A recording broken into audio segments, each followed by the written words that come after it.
Hello, I'm Richard Vobes, the Bald Explorer, and I am in search of England in the rain. England has a reputation for being a wet and rainy country, so they say. It's not true, although today it is raining.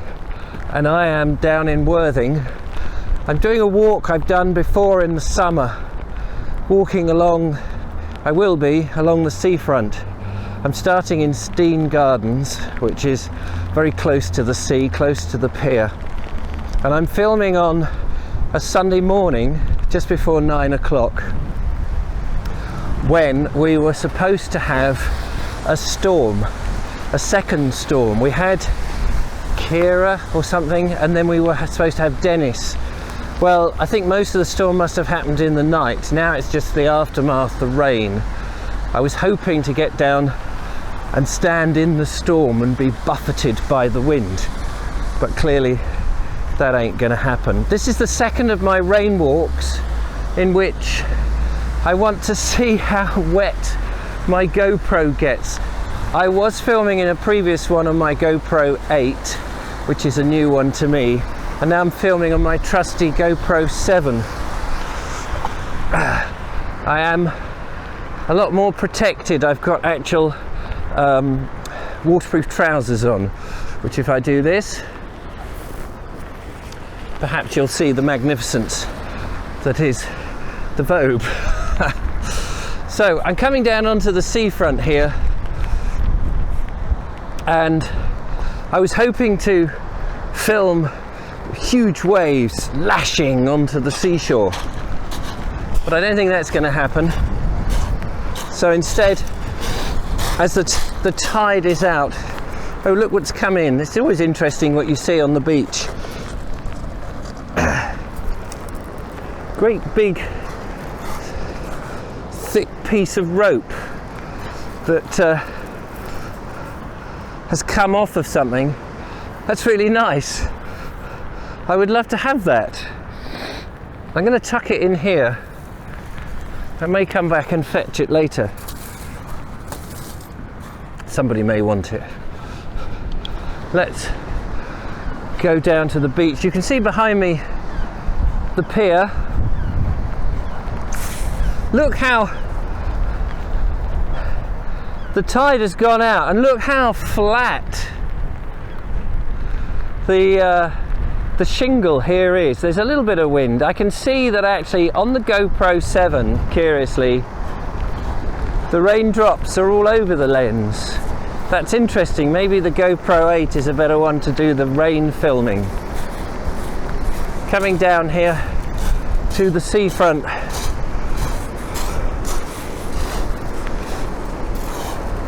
Onto the water's edge.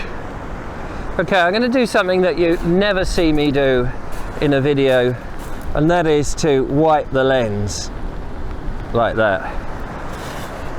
I would never normally do that, but this is an experiment just to see. Walking, this is a lot wetter than my previous rain walk. If you haven't seen it, I'll put the link in the description, or it'll come up at the end probably. So no lashing water coming over, which is a bit of a shame. But you know, I've been thinking about Englishness and England, and this whole notion of what it is to be England.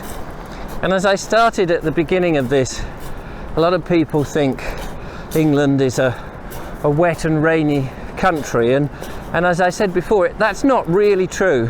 We do get our seasons, and we do have a bit of rain. I have to say, in all honesty though, this winter has been more wet than cold, and more wet than frosty, and we've not really had much in the way of snow anywhere as far as I know. Certainly down in the south we've not had any. People will of course say, oh well, this is global warming, dear boy. I'm afraid I'm a skeptic. I'm a very proud skeptic. We will see, but let's not dwell on that for the moment. But this is an unusual winter because it's mild and wet. It's interesting to see the blossom maybe coming out early and plants coming out. They may well be in for a shock when we get into March. It may suddenly have a very cold snap. Now, along the seafront here you can see all these rocks. A lot of this is granite, but it's a mixture of different types of rock. Let's go and have a look at it. I'm just going to approach. There's a sign there that says danger, keep off, but we will ignore that because one of the things the English are prone to do is very much to ignore authority. Authority is there, but we do like to be subversive. I'm going to set the camera up so you can see just how I look. There we go.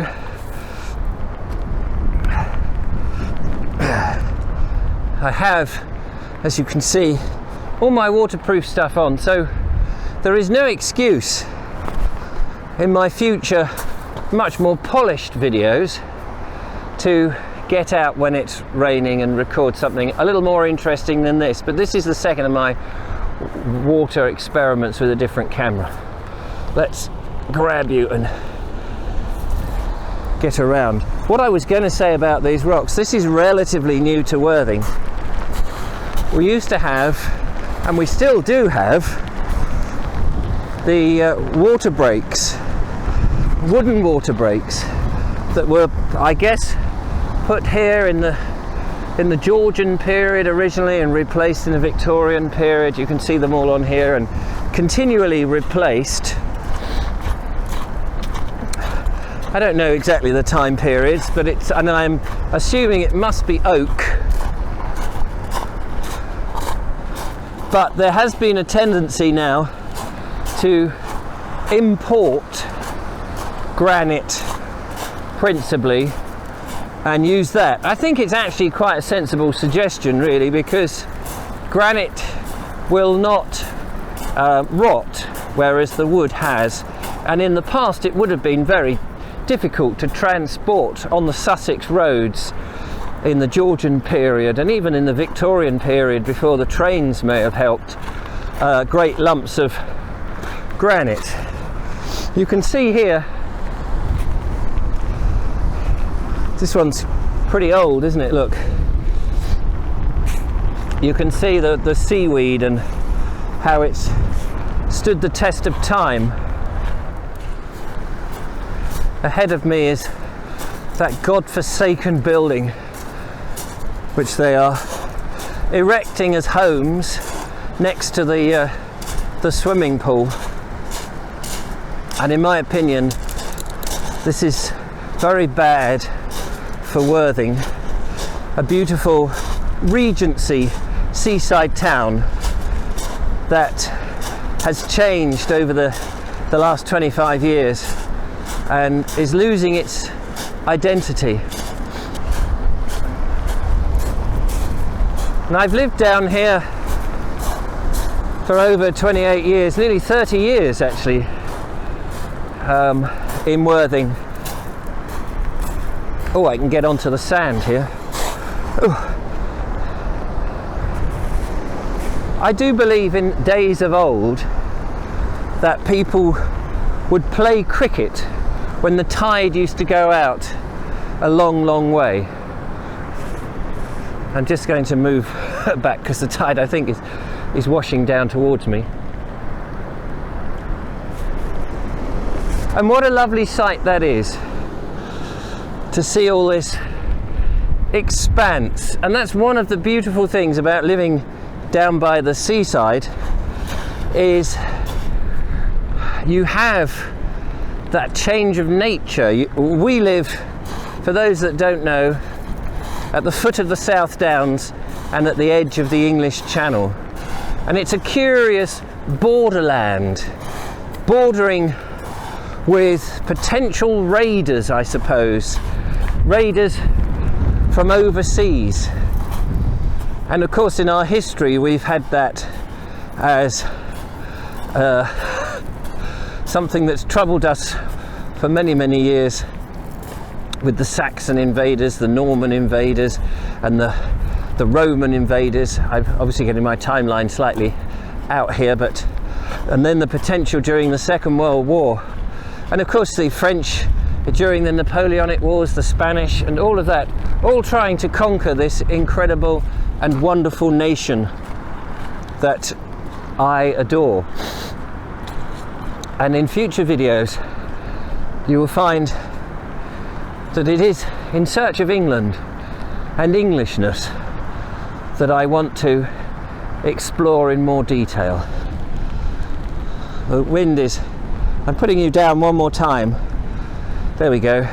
Hopefully the wind won't blow the camera off onto the shingle. So this has been another little test and a demonstration of this wonderful country, that even in the rain it is beautiful, that even in a storm and the mist and the quirks of this land, it is beautiful and worth exploring. And I, Richard Vobes, the Bald Explorer, I'm going to do that more and more in this channel, so do watch. But now I'm going to do my Reggie Perrin impression and walk into the sea. Thanks so much for watching. Don't forget to follow, like and subscribe, become a patron, support what I do, it really does help, and I will see you on the next video. Give me a thumbs up if you've enjoyed it. Give me a thumbs down if you didn't. It all helps the YouTube algorithm. So those people who put a thumbs down, actually, you really are helping. Goodbye. See you next time. I don't think that Reggie Perrin did this when it was pouring with rain and leapt out into the sea, but maybe he did.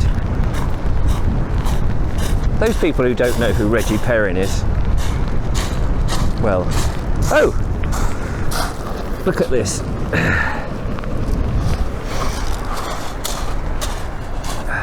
I have found a crab. I have found a crab. It is amazing what you do find on the seafront, and I suppose a crab. This is a big old crab. It looks like someone's had him for their supper. But I just thought I'd show you. Here we are. Have some of that.